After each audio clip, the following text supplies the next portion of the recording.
আসসালামু আলাইকুম, কেমন আছেন আপনারা সবাই? আমরা আলহামদুলিল্লাহ সবাই ভালো আছি।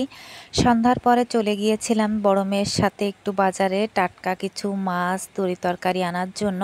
আসলে মাছ তরি-তরকারি যদি আমার পছন্দ মতো না হয় তাহলে আমার সেটা ভালো লাগে না।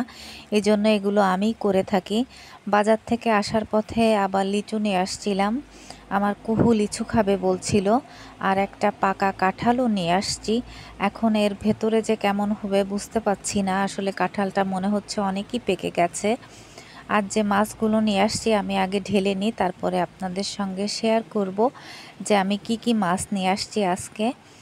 আজকে আমি ইলিশ মাছ নিয়ে আসছি, চিংড়ি মাছ নিয়ে আসছি আর ৩-৪ রকমের গুঁড়া মাছ নিয়ে আসছি।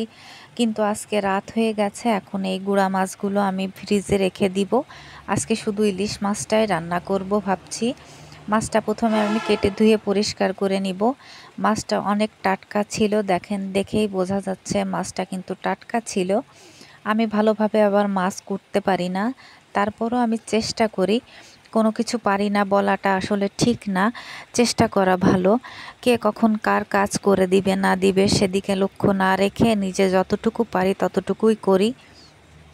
মাছটা কুটছিলাম আর মেয়েদের সঙ্গে গল্প করছিলাম, জিজ্ঞেস করছিলাম তোমরা কিভাবে খেতে চাও, ভাজি খেতে চাও না তরকারি রান্না করে দিব।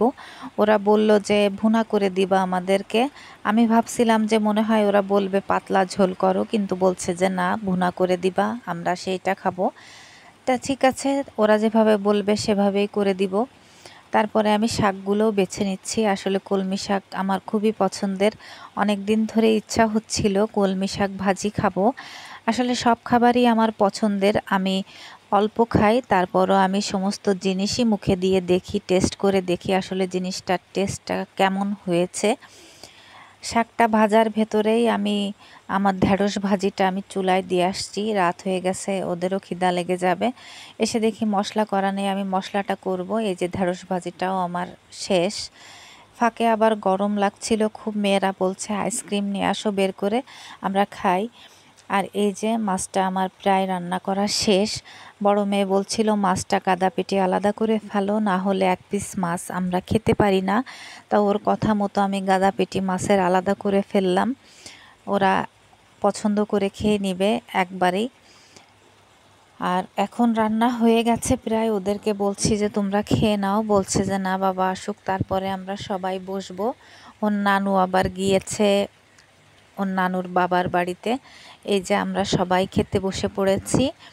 সবাই ভালো থাকবেন, আমাদের জন্য দোয়া করবেন। আর আমার ব্লগ ভিডিও যদি আপনাদের ভালো লেগে থাকে অবশ্যই লাইক, কমেন্ট, সাবস্ক্রাইব করবেন। আল্লাহ হাফেজ।